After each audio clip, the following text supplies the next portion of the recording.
The air itself seemed to hold its breath around it, not with the chill of a tomb, but with the heavy, humid silence of a secret too long kept, too deeply buried beneath the sun-baked soil of Mississippi. It was a door unlike any other on Harrow Hill, the sprawling cotton plantation that clung to the banks of a sluggish, serpentine tributary of the great river. A door of ancient, dark oak, its surface weathered to a near-black sheen, reinforced with bands of tarnished iron that seemed to grip the wood like skeletal fingers. It was set into the foundation of the main house, a grand, imposing structure that overlooked acres of verdant, then dusty, then snow-white fields. This door, however, faced away from the fields, tucked into a shadowed alcove at the rear of the house, almost swallowed by the dense, overgrown jasmine and climbing roses that fought a losing battle against the encroaching kudzu. No window overlooked it, no path led directly to it. It simply was, and it was locked, always. The rule surrounding it was not written, not spoken in harsh tones, nor even whispered in hushed warnings. It was simply understood, absorbed into the very fabric of life at Harrow Hill, like the relentless heat of summer or the pervasive scent of cotton and river mud. No worker, no matter their station, was ever permitted to approach it. No overseer, no matter how loyal, was ever seen to linger near it. Even the domestic staff, whose duties brought them into the very bowels of the house, would avert their gaze, their steps quickening, their hands tightening on their baskets or brooms whenever they passed its general vicinity. The punishment for violating this unspoken decree was not a public lashing, not a reduction in rations, not even a stern reprimand. It was something far more insidious, far more effective. A worker found too close to that door would simply disappear. Not in a dramatic, violent fashion that would incite rebellion or even open questioning. No, their absence would be explained away with a quiet, almost regretful tone. Moved on to another plantation, or taken ill, passed in the night. The vagueness, the lack of detail, the immediate cessation of any further discussion was the true terror. It taught a lesson more profound than any whip. Some questions were not merely dangerous to ask, but dangerous even to think. And so, over the years, the workers of Harrow Hill learned. They learned to erase the door from their peripheral vision, to silence the nascent curiosity in their minds, to train their bodies to move around it as if it were a void, a place where light and sound simply ceased to exist. It became a blind spot in the collective consciousness of the plantation. A silent, heavy presence that shaped their movements and their thoughts without ever demanding direct attention. It was the ultimate testament to control, a monument to an unspoken dread that permeated every corner of Harrow Hill, from the grand parlor to the furthest reaches of the cotton fields. What could be behind such a door? What secret could command such absolute terrifying obedience, not through overt threat, but through the chilling power of implication and absence?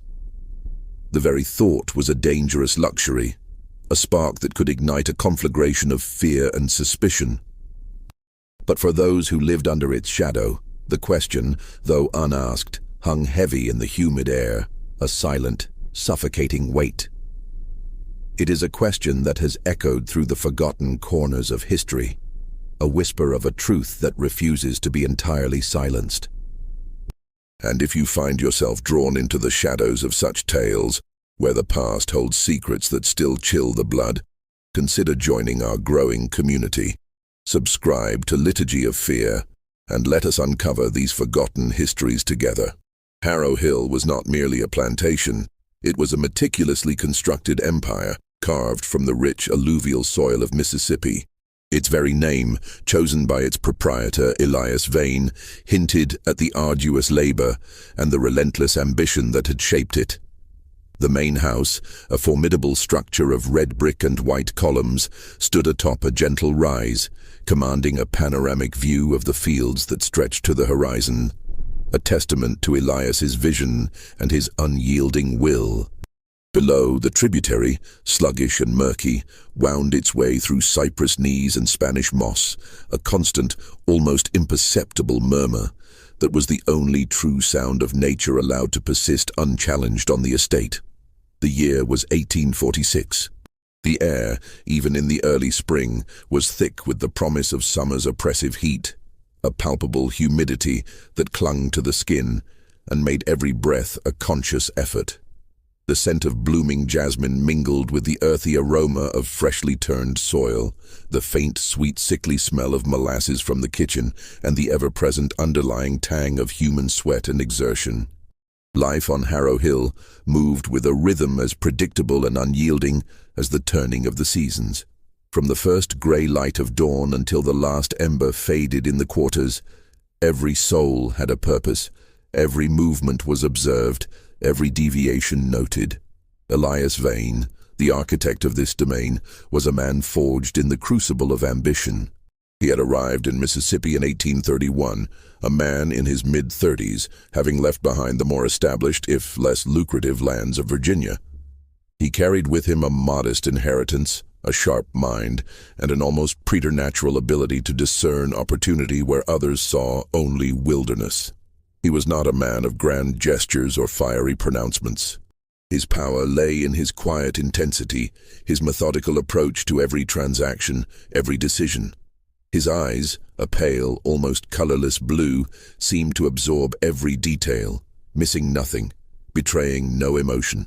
He was, by the standards of his era, not overtly cruel. He did not indulge in the casual brutalities that marked some of his peers. Instead, his cruelty was of a more refined, more chilling variety. The cold, calculating efficiency of a man who viewed human beings as assets, to be managed, utilized, and, if necessary, disposed of with the same dispassionate logic applied to a failing crop or a worn-out tool. His reputation in Natchez, the bustling, opulent river town that served as the social and economic hub of the region, was one of quiet success. He was respected, if not particularly liked. His wealth grew steadily, his cotton yields were consistently high, and his affairs were always in impeccable order. He attended church regularly, contributed generously to local charities, and hosted the requisite social gatherings. Though his demeanor remained distant, his conversations clipped and precise. He was a pillar of the community, a testament to the self-made man, and beneath the veneer of Southern gentility, a predator of the most dangerous kind. One who operated entirely within the bounds of the law, bending it, shaping it, but never overtly breaking it. Nora Vane, his wife, was a woman who had once possessed a vibrant spirit, now muted by years of quiet endurance. She had come from a respected Natchez family, the Duprees, and had married Elias at the tender age of 19. 27 years had passed since then, years spent watching her husband transform from a driven young man into something she could not fully name, something that filled her with a cold, persistent dread. Her days were a carefully choreographed performance of normalcy. Managing the household, overseeing the domestic staff, hosting guests, maintaining the delicate social balance required of a plantation mistress. Her hands, once soft, were now perpetually clasped, her knuckles white, as if holding onto a fragile thread of sanity. Her eyes, once bright, now held a haunted, distant quality, reflecting a landscape of internal unease. She was not innocent of the system that sustained her life. She benefited from it, was complicit in it by her very existence within it. But she was also a prisoner, bound by the rigid strictures of her time, by the laws that rendered her husband her legal master, by the social expectations that demanded her silence and her unwavering support. She moved through the grand rooms of Harrow Hill like a ghost, her silk dresses rustling softly, her presence a mere echo in the vast, silent house. She performed her duties with a meticulousness that mirrored Elias's own, a desperate attempt to maintain order in a world that felt increasingly chaotic and terrifying beneath its polished surface. She was afraid, not just of Elias, but of the nameless thing that had taken root in their lives, a thing that manifested most acutely in the heavy, silent presence of that locked door. The community of Natchez, with its grand mansions and bustling riverfront, its balls and its church socials, formed the outer layer of this carefully constructed world. It was a web of interconnected families, of shared interests and unspoken understandings. Visitors came and went from Harrow Hill, their carriages kicking up dust on the long drive, their laughter echoing briefly through the halls. They spoke of cotton prices, of politics, of the latest fashions from New Orleans. They spoke of everything and nothing, carefully avoiding the deeper currents that ran beneath the surface of their polite society. The church, a stately edifice in town, offered solace and sermons, reinforcing the established order, providing a moral framework that, for men like Elias, conveniently justified their actions and absolved their consciences. In this world, silence was not merely the absence of sound, it was a language, a tool of control, a shield behind which unspeakable truths could fester and grow.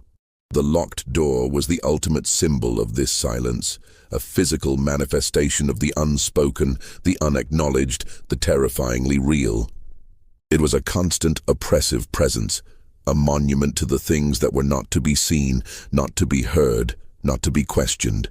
And in the suffocating heat of that Mississippi spring, the stage was set for a quiet unraveling, a slow, inexorable descent into the heart of Harrow Hill's darkest secret. The wagon that brought Henry to Harrow Hill was old and creaking, its wheels groaning under the weight of a few meager possessions and the oppressive weight of a new beginning. He had come from a plantation near Vicksburg, one that had fallen into disarray after its owner, a man named Fitzwilliam, had succumbed to a sudden fever, leaving behind a mountain of debts and no clear heir. The estate had been dissolved, its assets, including its enslaved population, dispersed to various buyers across the region. Henry, a young man of 22, had found himself part of a small group purchased by Elias Vane. Henry was not like the others in his group. He was quiet, almost unnervingly so, but his silence was not born of dullness or resignation. It was the silence of a keen observer, a mind constantly at work, processing every detail, every nuance of his new surroundings. His eyes, dark and intelligent, missed nothing. He moved with a careful, almost deliberate grace, his body lean and strong from years of labor, but his spirit held a spark of something untamed, a quiet curiosity that had not yet been extinguished by the harsh realities of his life. He had learned early on that in a world where one's very existence was dictated by others, the ability to see without being seen, to hear without being heard, was a powerful, if subtle, form of resistance. His first days at Harrow Hill were a blur of new faces, new routines, and the overwhelming sense of being an outsider. The work was hard, as it always was, but there was an almost military precision to the operations here that he hadn't encountered before. The fields were meticulously tended, the tools kept in perfect order, the overseers efficient and watchful. He learned the names of the other workers, the layout of the quarters, the rhythm of the bells that marked the day's beginning and end. He learned to blend in, to become another face in the crowd, while his mind catalogued every detail. It was on his second day, while carrying a heavy sack of cornmeal from the storeroom to the kitchen, that he first saw it. The door. He had taken a shortcut, a path less traveled by the other workers, hoping to avoid the midday sun for a few extra moments. And there it was, tucked into the shadowed alcove, partially obscured by the rampant jasmine. It was just a door at first glance, old, heavy, locked. But something about it snagged his attention. Perhaps it was the way the light seemed to shy away from it, or the unnatural stillness of the air around it. He paused, his muscles straining under the weight of the sack, his gaze fixed on the dark wood. He felt a prickle of unease, a subtle warning that resonated deep within him. He had seen many locked doors in his life, storerooms, smokehouses, the master's private study. But this one felt different. It exuded an aura of absolute finality, a sense of something not merely secured, but utterly sealed away.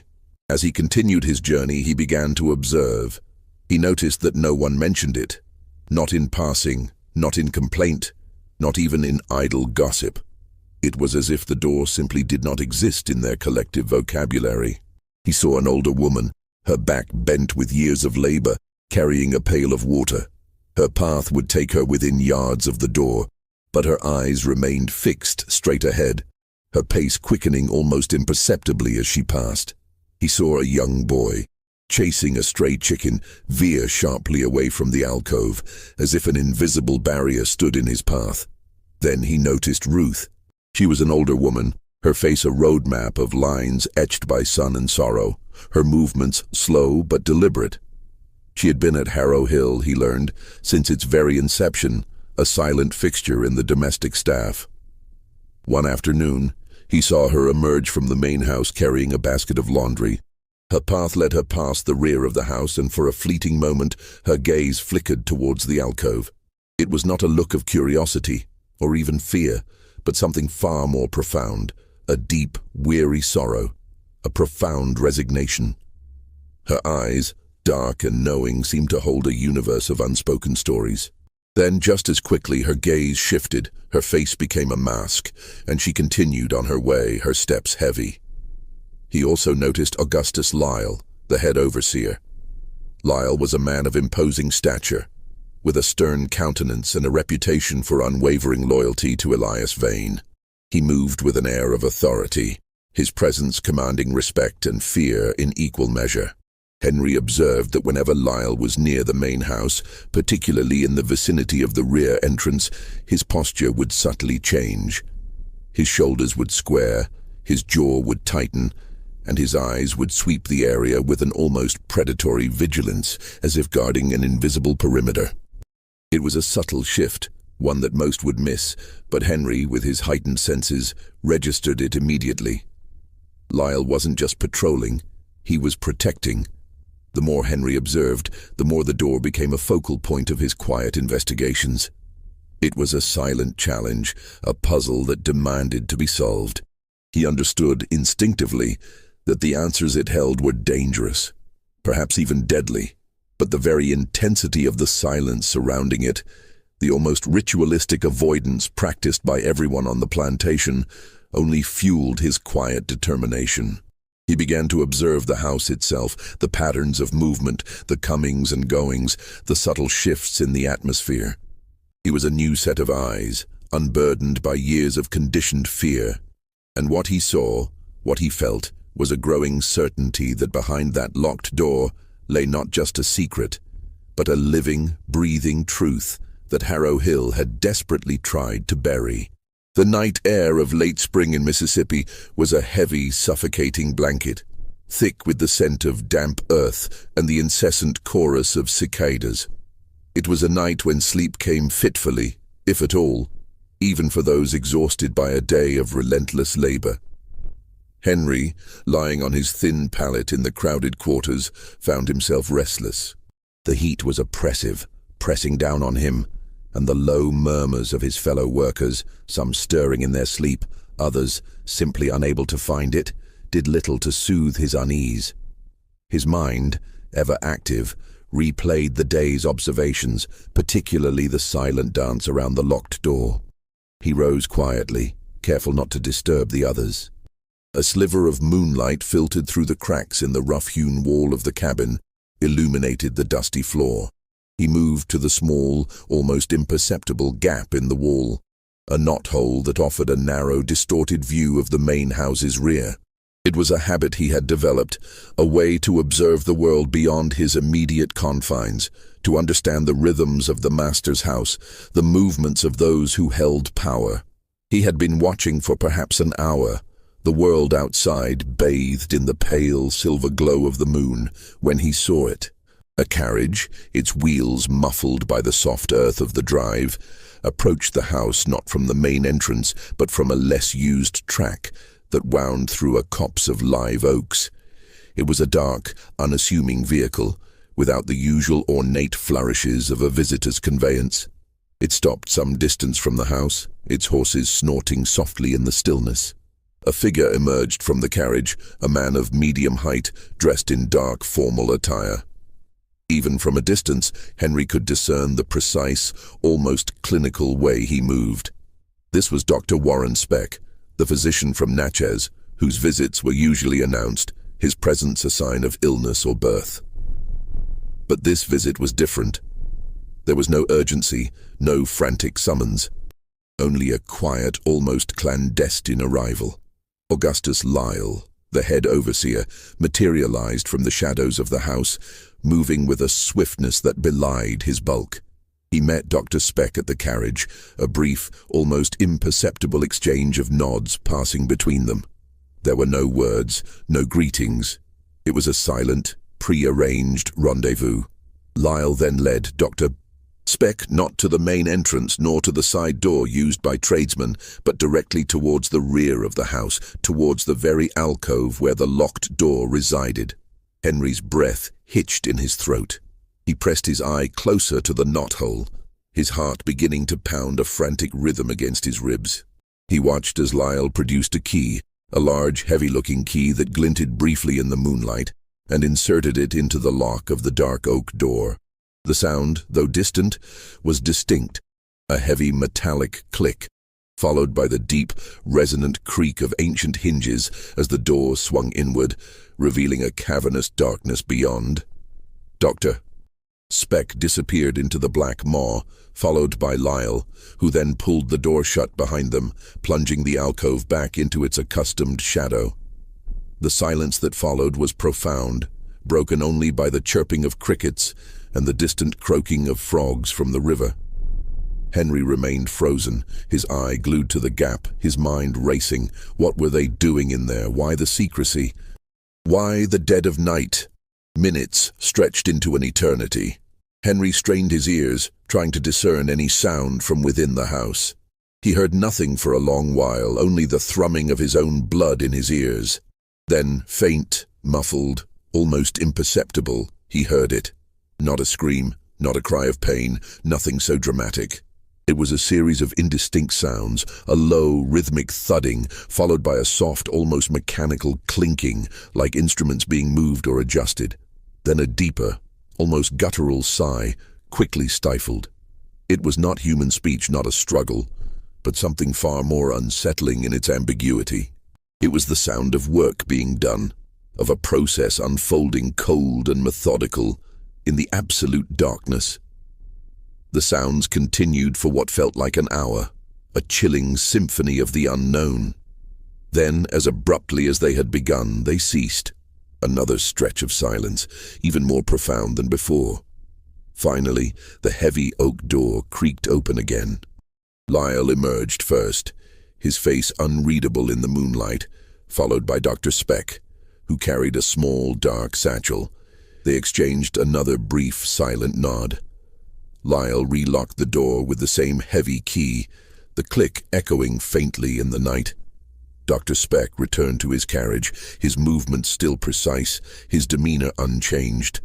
He climbed in, and the carriage, without a word or a backward glance, turned and disappeared back down the winding track, swallowed by the darkness of the live oaks. Lyle remained for a moment, his gaze sweeping the area, before melting back into the shadows of the house. Henry remained at the knothole long after they were gone, his body trembling, his mind reeling. He had witnessed something profoundly disturbing, something that defied easy explanation. The sounds, the secrecy, the doctor's presence, the locked door. It all coalesced into a chilling tableau of hidden activity. In the morning, the world of Harrow Hill seemed to have reset itself. The sun rose, painting the fields in hues of gold and green. The bells rang, calling everyone to work. The air was thick with the usual sounds of the plantation, the distant shouts of overseers, the rhythmic thud of hoes in the soil, the lowing of cattle. Everything looked the same. But for Henry, something had irrevocably shifted. The locked door was no longer just a symbol of unspoken fear. It was a gateway to a tangible, terrifying reality. He had heard the sounds of what lay beyond, and the memory of them, indistinct yet deeply unsettling, would forever haunt his waking hours. The world, he realized, was full of such hidden truths, secrets that festered beneath the surface of polite society, waiting for an unsuspecting eye to glimpse them. And if you're drawn to the unsettling nature of such concealed histories, where the truth is often more terrifying than any fiction, Remember to like this video and share it with those who appreciate a good mystery. It helps us bring more of these forgotten tales to light. Henry knew, with a certainty that chilled him to the bone, that he could not speak of what he had witnessed. The memory of the disappearing workers, the vague explanations, the chilling silence that followed, was a potent deterrent.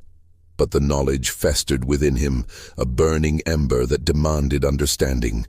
His gaze, once merely observant, now carried a new intensity, a quiet desperation to piece together the fragments of truth. He turned his attention to Ruth. Her weary eyes, her profound sorrow, her long history on Harrow Hill. She was the key he instinctively felt.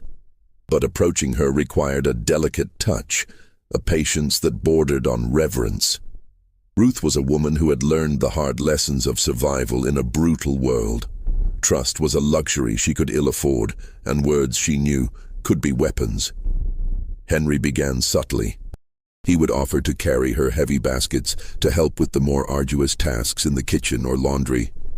He would listen, truly listen, when she spoke of the day's chores, of the weather, of the small, mundane details of plantation life. He never pressed, never questioned directly. He simply offered a quiet presence, a steady pair of hands, and an unspoken understanding that he saw her, truly saw her, beyond her station. Slowly, painstakingly, a fragile bridge of trust began to form between them. Ruth, initially wary, began to respond to his quiet kindness. She would offer him a small, knowing smile, a shared glance that spoke volumes. One sweltering afternoon, while they were both shelling peas on the back porch, away from the immediate earshot of the house, Ruth finally spoke of something beyond the mundane. "This place," she began, her voice a low murmur, barely audible above the drone of insects. It got its own kind of hunger, not for food, not for water, for quiet. She paused, her gnarled fingers working rhythmically on a pea pod. And for forgetting.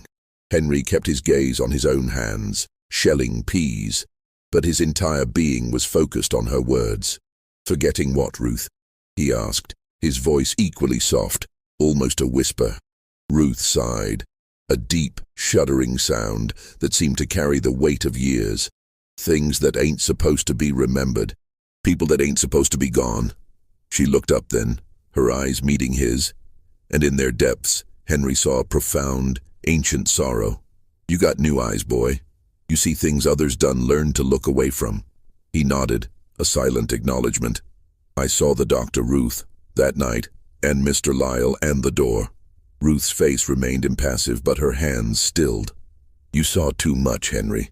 That door, it ain't just wood and iron, it's a promise of silence." He waited, patiently, for her to continue. He knew better than to rush her. "There was a man," she began, her voice dropping even lower, "named Cyrus. Strong man, good with horses. Came here around 39, I reckon. Good worker. One day he got sick. A fever, they said. Master Vane, he sent for the doctor, not Spec back then, another one. Doctor came, looked at him, said he was bad, real bad. Next day they said Cyrus passed in the night. Buried him out by the old oak, they said. But I never saw no burial, no coffin. Just gone."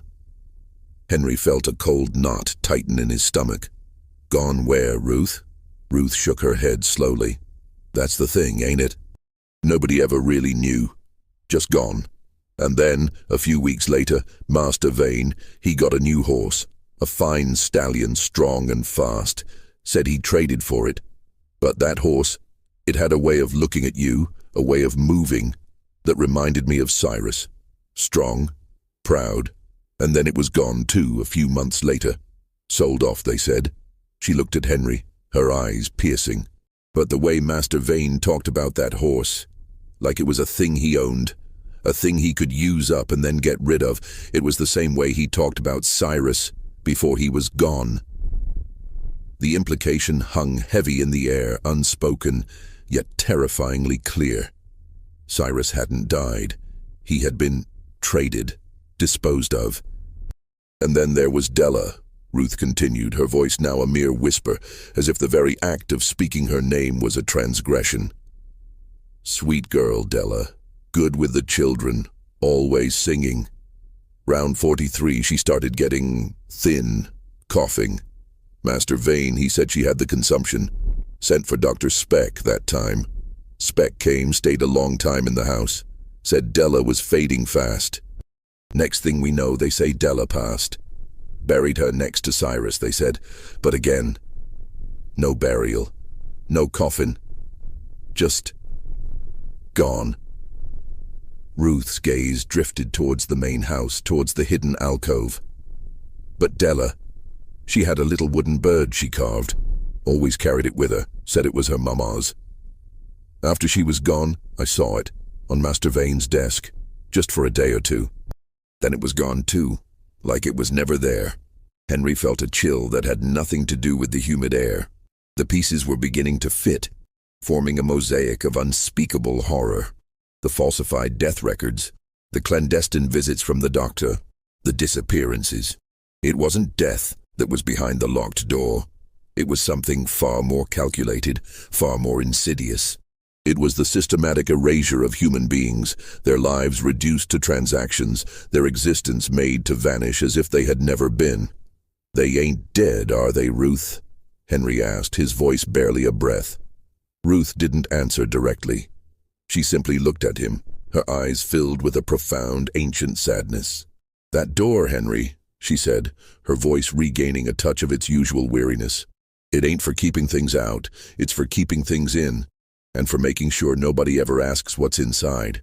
She picked up another pea pod, her fingers resuming their rhythmic work. "You got new eyes, boy, but sometimes it's safer to be blind." Her words were a warning, a plea, and a confirmation all at once. Henry understood. The locked door was not a tomb, but a portal through which lives were made to disappear, their identities stripped away, their very existence erased from the records, only to reappear elsewhere, under different circumstances, for different masters. The horror was not in the supernatural, but in the cold, methodical efficiency of human cruelty, sanctioned by a system that valued property above all else. Ruth had not told him everything, she could not. But she had told him enough. Enough to confirm his darkest suspicions, enough to ignite a dangerous fire within him. The spring of 1846 brought with it not only the oppressive heat and the burgeoning life of the cotton fields, but also a subtle, insidious fracturing within Nora Vane. For years, she had existed within the gilded cage of Harrow Hill. Her life a carefully constructed performance of the dutiful wife, the gracious hostess, the mistress of a grand estate. Her silence had been her shield, her complicity a bitter pill swallowed daily, justified by the belief that knowing less was survival, that ignorance was a form of protection. She had built walls around her heart, around her mind, to keep out the creeping dread that emanated from her husband, from the very foundations of their home. But something had shifted. The walls, meticulously maintained for nearly 3 decades, were beginning to crumble, not with a sudden crash, but with the slow, agonizing erosion of a dam under relentless pressure. It began subtly, with a heightened sensitivity to the pervasive silence of the house, a silence that now felt less like peace and more like a suffocating shroud. Every creak of the floorboards, every distant murmur from the quarters, every rustle of leaves outside her window seemed to carry a hidden meaning, a whispered accusation. The catalyst, when it came, was not a single dramatic event, but a convergence of small, seemingly innocuous details that, when pieced together, formed a mosaic of undeniable horror. It started with a letter. Elias, meticulous in all things, usually kept his correspondence locked away in his study. But one afternoon, a gust of wind entering through an open window in the library where he had been working had dislodged a stack of papers from his desk, scattering them across the polished floor. Nora, passing by, had stooped to collect them, her movements automatic, her mind elsewhere. Among the papers, she saw it. A letter, not addressed to her, but clearly meant for Elias. its seal broken. Her eyes, drawn by a morbid curiosity she could not suppress, had skimmed a few lines before her conscious mind could register the transgression. The words were cold, bureaucratic, yet they burned themselves into her memory. To the arrangement for the 3 units from your last shipment has been finalized. Dr. Sinclair reports excellent health and full compliance. Payment, as agreed, has been deposited. We anticipate similar opportunities next quarter, pending your usual discretion regarding documentation. 3 units. Shipment. Documentation. The words, stripped of their human context, were chilling in their implication. They spoke of commodities, of transactions, of a deliberate obfuscation of truth. Nora's hands trembled, and she quickly gathered the papers, placing the letter back on the stack, her heart hammering against her ribs. She tried to dismiss it, to tell herself it was merely business, a common practice in the complex world of plantation economics. But the cold dread that settled in her stomach refused to dissipate. Then, a few weeks later, she overheard a conversation. It was late evening, and Elias and Dr. Speck were in the study, their voices low, almost conspiratorial. Nora, unable to sleep, had descended the grand staircase for a glass of water, her bare feet silent on the Persian rugs. As she passed the study door, slightly ajar, fragments of their hushed exchange drifted into the hallway. The fever was convincing enough, Elias. The records are quite clear. No one will question it. That was Speck's voice, smooth and unctuous. Then Elias's colder, sharper. And the other matter? The one from 43? Are we certain there are no lingering threads? Absolutely, my dear Vane. The new identity is firmly established. A clean slate, as it were. A new life, far from here. No one would ever connect the two. The consumption diagnosis was quite effective in ensuring a swift, unquestioned departure. Nora froze, her hand gripping the banister so tightly her knuckles ached. The one from 43. Della. Ruth's words, whispered in hushed tones, echoed in her mind. Sweet girl Della. Said she had the consumption just gone. The pieces clicked into place with a sickening finality. The fever for Cyrus, the consumption for Della, the documentation, the shipment, the new identity. The full shape of what she had been living inside for years, what Elias had been doing, began to coalesce into a monstrous, undeniable truth.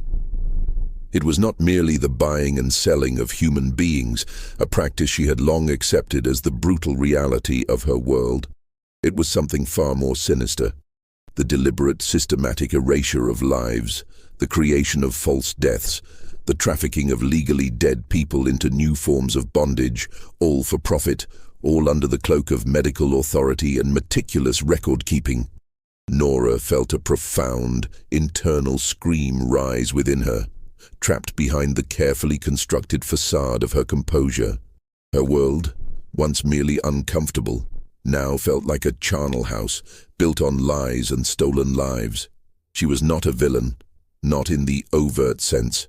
She had never raised a hand in anger, never directly participated in the cruelties. But she was not a hero either. She was a woman of her era, trapped by the ironclad laws that bound her to her husband, by the social architecture that rendered her invisible in matters of business, yet accountable for the smooth running of her household. Her wealth, her status, her very existence were inextricably linked to Elias's enterprise. The realization was devastating. She had been complicit, not just through her silence, but through her very presence, her acceptance of the life Elias provided. The grand house, the fine clothes, the social standing, all of it was tainted, built upon the deliberate disappearance of human beings. Her fear, once a vague, shapeless dread, now had a name, a face, a chilling methodology. She saw Elias not as her husband, but as a meticulous butcher, carving up lives with the precision of a surgeon, all for the sake of profit and power. Her nights became sleepless torments, her days a blur of forced smiles and polite conversation, her mind constantly replaying the overheard words, the chilling phrases from the letter. She looked at the faces of the enslaved workers, seeing not just their labor, but their vulnerability, their potential for erasure. She looked at Elias, seeing a stranger, a monster cloaked in respectability. She looked at herself in the mirror, seeing a woman trapped, complicit and utterly terrified. The fracture was complete. The dam had broken, and Nora Vane, for the first time in years, began to contemplate a future that lay beyond the suffocating confines of Harrow Hill, a future that might require an act of desperate, terrifying courage. The atmosphere at Harrow Hill, already thick with the humid heat of summer, grew heavy with an unspoken tension, a palpable sense of unease that settled over the plantation like a storm cloud. Henry, now burdened with Ruth's fragmented truths and his own chilling observations, found himself moving through the days with a heightened sense of awareness, every nerve alert, every shadow a potential threat. He knew he was playing a dangerous game, but the knowledge he possessed, the terrible implications of the locked door, had ignited a fire within him that he could not extinguish. His quiet investigation continued, now with a desperate urgency. He searched for clues, for anything that might corroborate Ruth's stories, anything that might shed more light on the dark dealings behind the oak door. His opportunity came unexpectedly, during a sweltering afternoon spent clearing brush near the old woodpile, a neglected corner of the estate where discarded items often found their final resting place. As he pulled away a tangle of thorny vines, his hand brushed against something stiff, half buried in the damp earth. He dug it out carefully, his heart quickening. It was a piece of paper, crumpled and stained with mud and what looked like dried blood, but still legible in parts. It was a partial record, a fragment of a ledger page, torn and discarded. His eyes scanned the faded ink. Cyrus, 1841. Fever. Transferred. Montgomery Plantation, Louisiana. 300. Della, 1843. Consumption. Reassigned. Caldwell Estate, Alabama. 250. Elias Vane. Payment received. Dr. Speck. Services rendered. The words hit him with the force of a physical blow. Transferred. Reassigned. Payment received. It was all there, in stark, cold print. The names Ruth had whispered, the dates, the false diagnoses, the destinations. It wasn't just a theory anymore. It was documented, a chilling testament to the methodical nature of Elias Vane's enterprise.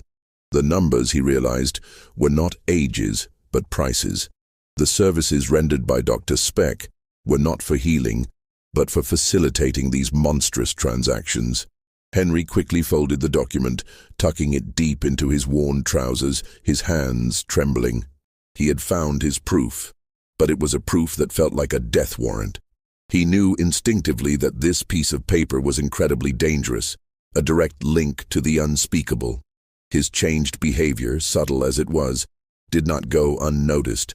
Augustus Lyle, the head overseer, was a man whose loyalty to Elias Vane was absolute, forged in a past that Elias held like a key, a secret leverage that ensured Lyle's unwavering obedience. Lyle had a keen eye for deviation, a finely tuned sense for anything that disrupted the carefully maintained order of Harrow Hill. He had observed Henry from the moment he arrived, noting his quiet intelligence, his observant nature. Now, he saw a new intensity in the young man's eyes, a restlessness in his movements, a subtle shift in his demeanor that spoke of a mind troubled by more than just the day's labor. Lyle began to watch Henry more closely. He would appear unexpectedly in the fields where Henry worked, his presence a silent, imposing question. He would ask seemingly innocuous questions, his gaze piercing, searching for any flicker of discomfort, any telltale sign. "You settling in well, Henry? No complaints about the work?" His voice was even, but the underlying threat was palpable. Henry, ever careful, would respond with polite deference, his face a mask of weary compliance, but he felt Lyle's eyes on him, a constant, chilling pressure. Elias Vane, ever calculating, also began to notice. He had a network of informants, a web of eyes and ears that reported every whisper, every perceived transgression. Lyle's subtle reports, combined with Elias's own observations of Henry's quiet intensity, raised a red flag. Elias did not confront, he observed. He would watch Henry from the veranda, his pale blue eyes like chips of ice, dissecting the young man's movements, his interactions. He saw the way Henry's gaze would sometimes linger, almost imperceptibly, on the rear of the house, on the shadowed alcove. He saw the quiet conversations with Ruth, the shared glances. Elias Vane was a man who understood the power of information, and he recognized the dangerous spark of curiosity in Henry as a potential threat to his meticulously constructed empire. The atmosphere at Harrow Hill became suffocating. Henry felt the walls closing in, the air growing thin. He knew he was being watched, that his every move was scrutinized. The discarded document, now a heavy weight in his pocket, felt like a ticking clock. Ruth, sensing the escalating danger, sought him out one evening, her face etched with a fear he had not seen before. "Henry," she whispered, her voice urgent, her eyes wide with alarm. "You got to stop, you hear me? You got to stop looking, stop asking. They watching you. Mr. Lyle, he got eyes everywhere, and Master Vane. He don't forget nothing, he don't forgive nothing." She gripped his arm, her old fingers surprisingly strong. "Cyrus, Della, they ain't the only ones. There's others, always others. You think you can fight this? You think you can win? You just another one they can make disappear. Please, Henry, for your own sake, stop." Henry looked at her, at the genuine terror in her eyes, and his heart ached. He knew she was right. He knew the danger was immense, perhaps insurmountable, but he also knew he couldn't stop. The image of the crumpled document, the names, the cold transactions, burned in his mind. The thought of Cyrus, strong and proud, transferred like a piece of livestock. Of Della, sweet and singing, reassigned like an object. He couldn't unsee what he had seen, couldn't unhear what he had heard. The injustice, the sheer dehumanization of it all, had taken root deep within him, and he found he could not simply turn away. He had to know more. He had to find a way. The locked door, once a mystery, was now a symbol of a profound evil, and Henry, against all reason, felt compelled to confront it, even if it meant his own destruction. The truth, once glimpsed, can be a heavy burden, a dangerous companion. And if you're finding yourself drawn deeper into this unsettling narrative, remember to hit that notification bell so you don't miss a single chilling detail as this story unfolds. The late August air hung heavy and still over Harrow Hill, a suffocating blanket of heat and humidity that promised no relief. The cicadas sang their deafening chorus, a relentless thrum that seemed to vibrate in the very bones of the old house. It was a night ripe for secrets, for actions taken under the cloak of darkness and the oppressive silence of a sleeping world. A rare convergence of circumstances had left the main house unusually quiet, almost deserted. Elias Vane, ever the meticulous businessman, had departed for Natchez 2 days prior, called away by an urgent matter concerning a large cotton shipment and a complex financial negotiation. His absence, though temporary, left a palpable void in the house, a momentary lifting of the constant, watchful pressure he exerted. Augustus Lyle, the head overseer, was also absent from his usual post near the house. A sudden torrential downpour 2 days earlier had caused a lower field, dangerously close to the tributary, to flood. The cotton crop, nearly ready for harvest, was at risk. Lyle, with a team of workers, had been tirelessly engaged in shoring up the levees, diverting water, and salvaging what they could. He would not return to the house until the crisis was averted, his attention entirely consumed by the immediate threat to the plantation's profitability. This left Nora Vane, for the first time in years, truly alone in the vast, echoing silence of the main house. The domestic staff had retired to their quarters, the last embers of the kitchen fire long since banked. The only sounds were the distant croaking of frogs, the rustle of leaves in a phantom breeze, and the frantic beating of her own heart. For 2 days, since Elias's departure, Nora had wrestled with a decision that felt both inevitable and terrifying. The fragments of the letter, the overheard conversation, Ruth's haunted eyes, and Henry's quiet, desperate inquiries, it had all coalesced into an unbearable weight. The walls she had built around herself had crumbled, leaving her exposed to the full, horrifying truth of her husband's enterprise. She could no longer pretend ignorance. She could no longer hide behind complicity. The locked door, once a symbol of her husband's power, had become a monument to her own moral decay, a silent accusation that echoed in every corner of her mind. Tonight, she would open it. Her hands trembled as she lit a single slender candle in her bedchamber, its flickering flame casting dancing shadows on the walls. She dressed in a simple dark gown, her movements slow and deliberate, as if preparing for a sacred yet profane ritual. She moved through the silent house like a ghost, her bare feet making no sound on the cool, polished floors. The air grew heavier, colder, as she descended to the ground floor, her candle a tiny beacon against the encroaching darkness. She reached the rear of the house, the shadowed alcove where the jasmine and kudzu fought for dominance. The air here was thick with the scent of damp earth and decaying leaves, a primal smell that seemed to cling to the very stones. The heavy oak door loomed before her, darker than the surrounding shadows, its iron bands like the ribs of some ancient sleeping beast. Nora took a deep, shuddering breath, trying to steady her racing heart.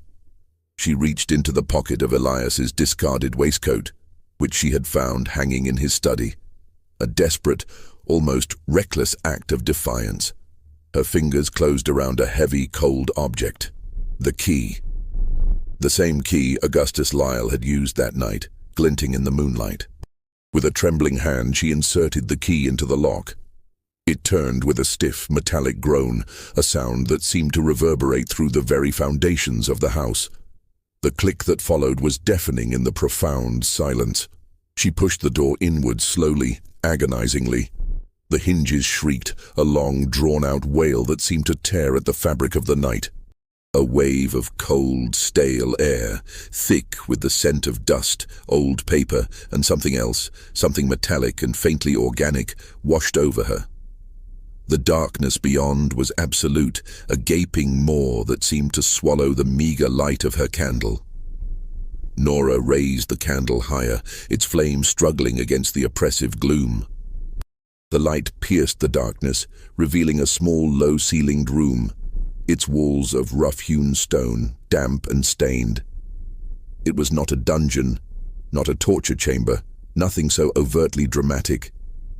It was a utilitarian space, meticulously organized, chilling in its cold efficiency. Against one wall stood a heavy iron-bound chest, its lid closed. On a rough wooden table in the center of the room, illuminated by her flickering candle, lay a collection of objects that made her breath catch in her throat. There were several leather-bound ledgers, their pages filled with Elias's precise, elegant script. Beside them, a stack of official-looking documents, some bearing the seal of the county clerk, others the letterhead of various medical practices. A collection of medical instruments gleaming dully in the candlelight. Scalpels, forceps, syringes lay neatly arranged on a clean linen cloth. And beside them, a small, tarnished silver locket, its chain broken, its surface engraved with the single, delicate initial D. Della. But it was not these objects, chilling as they were, that truly shattered Nora. It was the other items, carefully placed on a smaller shelf, almost hidden in the shadows. A child's wooden bird, crudely carved but lovingly smoothed, its wings spread as if in flight. Ruth's words echoed in her mind. Della. She had a little wooden bird she carved, said it was her mama's. And beside it, a small, worn leather pouch tied with a faded string. Nora's trembling fingers untied it, and she poured its contents onto the table. A handful of dried, pressed wildflowers, still retaining a faint, sweet scent, and a small, intricately braided horsehair bracelet, its dark strands interwoven with a single, bright red thread. Cyrus. Ruth's words again. Strong man, good with horses. The way Master Vane talked about that horse, like it was a thing he owned. These were not objects of the dead. These were objects of the living, cherished possessions, imbued with memory and love, left behind by those who had been made to disappear. They were proof, undeniable and devastating, that Cyrus and Della and countless others whose names filled the ledgers had not died. They had been erased, their lives stolen, their identities stripped away, their very humanity reduced to a transaction, a line in a ledger, a shipment to another plantation, another life of forced labor under a new false name. Nora stared at the objects, her candle flickering, casting grotesque shadows on the stone walls. The cold, stale air of the room seemed to press in on her, suffocating her. The silence was no longer merely oppressive. It was a scream, a chorus of silent accusations from the lives that had been extinguished within these walls, not by death, but by the cold, calculating hand of her husband. Her world, her carefully constructed reality, shattered into a million pieces around her. The truth, when finally revealed, was not a monster, but something far more terrifying, the meticulous, bureaucratic evil of man. The candle, now a stub, cast long, dancing shadows that distorted the small, stone-walled room, making the mundane objects within seem grotesque, imbued with a sinister life of their own. Nora Vane, her face pale and drawn, her eyes wide with a horror that transcended mere fear, sat on the cold, damp floor, surrounded by the damning evidence of her husband's enterprise. The initial shock had given way to a chilling clarity, a terrible understanding that settled deep within her bones. She had spent hours in that room, meticulously poring over the ledgers, the correspondence, the medical documents. Elias's precise, elegant script, once a source of pride, now seemed to mock her with its cold, dispassionate efficiency. Each page was a testament to a monstrous system, a meticulously crafted web of deceit and profit. The ledgers detailed everything. Names, dates of death, fabricated illnesses, the names of the physicians who signed the false death certificates, Dr. Speck, Dr. Montgomery, Dr. Caldwell, a network of complicit medical professionals across 3 states. Then, the transfer dates, the receiving plantations, the new identities, and most chillingly, the purchase prices and resale values. Human lives reduced to columns of figures, to profit margins. The correspondence confirmed the scale of the operation. Letters from men of influence, men she knew from Natchez society, from Charleston, from New Orleans. Men with respected names who spoke in coded language of shipments, units, and discrete arrangements. They were partners in this macabre trade, profiting from the systematic erasure and re-enslavement of individuals who had been declared legally dead. The system was designed to be invisible, to leave no trace, to operate entirely within the legal loopholes of property law and medical authority. A person declared dead could not testify, could not claim their past, could not be traced. They simply ceased to exist, only to be reborn as a new asset, in a new location, under a new name, their value maximized through this horrific sleight of hand. Nora's gaze fell upon the small personal items again. Della's wooden bird, Cyrus's horsehair bracelet. These were not just objects, they were anchors to stolen lives, silent witnesses to an unspeakable crime. They were the proof that at least 3 people who were declared dead at Harrow Hill between 1839 and 1845 were not dead when that door last closed. They were alive somewhere, working under false pretenses, their pasts obliterated, their families left to mourn a death that never occurred. The implications were staggering, not just for Elias, but for the entire network of powerful men involved. Exposure would mean ruin, not just financially, but socially, legally. It would unravel a carefully constructed facade of respectability, revealing the rot beneath. Nora felt a profound nausea, a wave of despair that threatened to consume her. What was she to do? The choice before her was stark. terrifying and utterly without a clear path to righteousness. She could expose Elias. She had the ledger, the correspondence, the irrefutable proof. She could take it to the authorities, to the newspapers, to the very society that lauded her husband. But what would be the cost? Her own reputation would be irrevocably destroyed. She would be ostracized, perhaps even imprisoned as an accomplice. Her life as she knew it would cease to exist. And even if she succeeded, would justice truly be served in a world where such practices, though illegal in their specific execution, were built upon a foundation of accepted dehumanization? Would the system truly be dismantled, or would Elias simply be replaced by another more careful predator? She could destroy the evidence, burn the ledgers, shred the letters, bury the personal items. Protect herself, maintain the facade of her life, and allow the monstrous enterprise to continue, unhindered. This was the path of least resistance, the path of self-preservation. It was the path she had, in essence, been walking for years, through her silence, through her complicity. But as her eyes fell upon Della's wooden bird, a flicker of something ignited within her.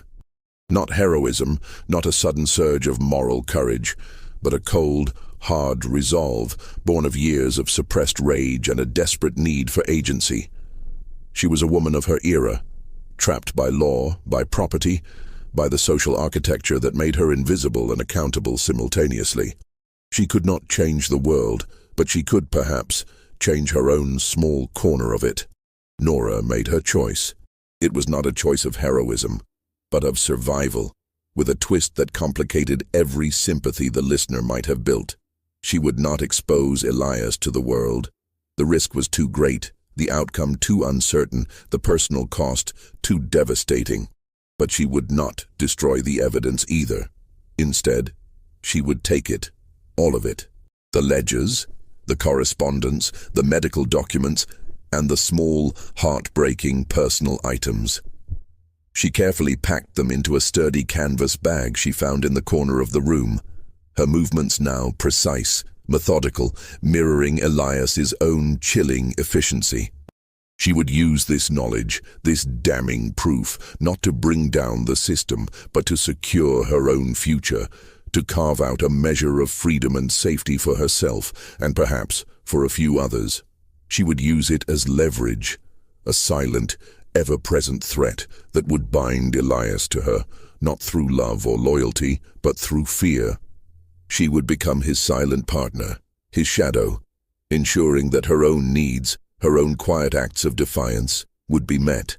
And perhaps, just perhaps, she would find a way to subtly disrupt his monstrous enterprise from within, to make his meticulous system just a little less efficient, a little less profitable, one quiet act at a time. The locked door had revealed its secrets, and in doing so, it had transformed Nora Vane from a prisoner into a silent, dangerous player in a game she had never asked to join. The first rays of dawn, pale and hesitant, began to filter through the cracks in the heavy oak door as Nora Vane finally emerged from the basement room. Her face was a mask of exhaustion, but her eyes, though still haunted, held a new, steely glint. The canvas bag, heavy with its damning contents, was clutched tightly in her hand.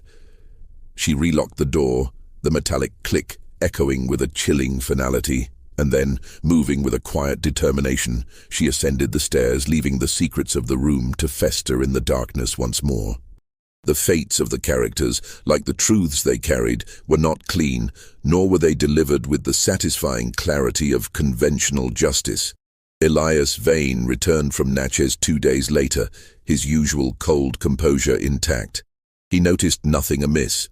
The house was in order, the fields were recovering from the flood, and his wife, though perhaps a little paler than usual, performed her duties with her customary quiet efficiency. He continued his meticulous management of Harrow Hill, his empire of cotton and human transactions. He never knew that his most guarded secret, the very foundation of his power, now resided not in a locked room, but in the possession of his own wife. He continued to profit, to expand, to maintain his respected facade in Natchez society, oblivious to the silent internal war being waged against him. His end, when it came many years later, was peaceful in his own bed, a testament to the enduring power of his carefully constructed lies. Nora Vane did not flee Harrow Hill, nor did she expose Elias. Instead, she became a different kind of mistress. The canvas bag, with its ledgers and letters, was hidden deep within a false bottom of her cedar chest, a constant, silent presence. She began to make subtle demands, requests that Elias, ever pragmatic, found himself unable to refuse.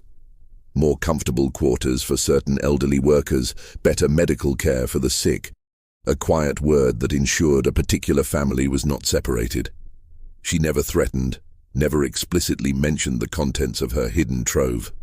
She simply presented her requests with a quiet, unyielding resolve, and Elias, sensing an unspoken shift in her demeanor, a new, unsettling strength, complied. She secured her own financial independence, subtly diverting funds, making investments in her own name, ensuring that should Elias ever falter, she would not be left destitute.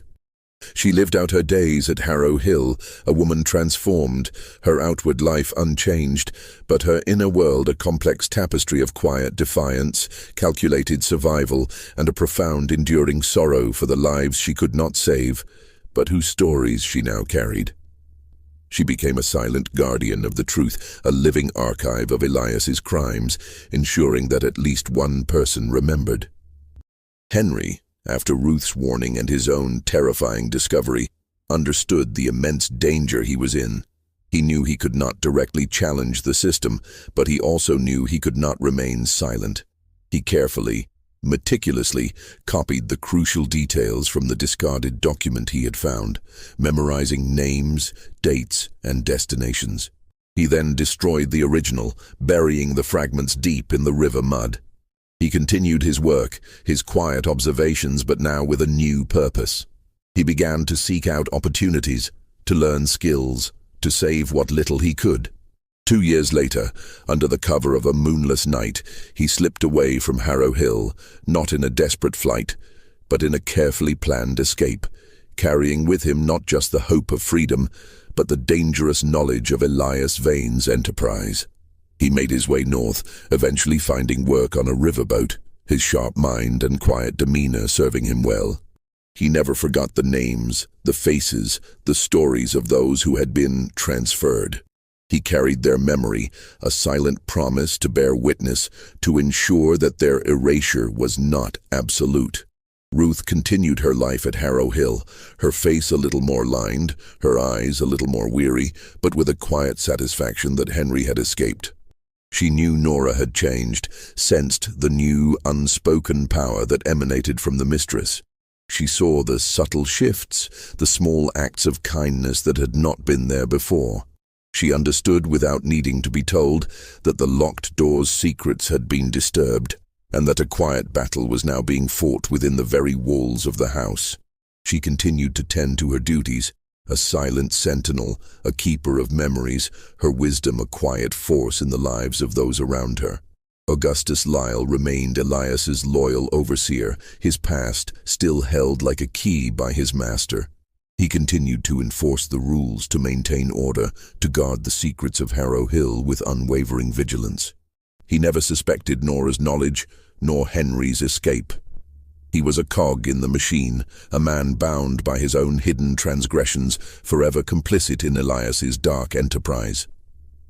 Dr. Warren Speck continued his clandestine visits to Harrow Hill and other plantations, his medical expertise a convenient cloak for his true profession.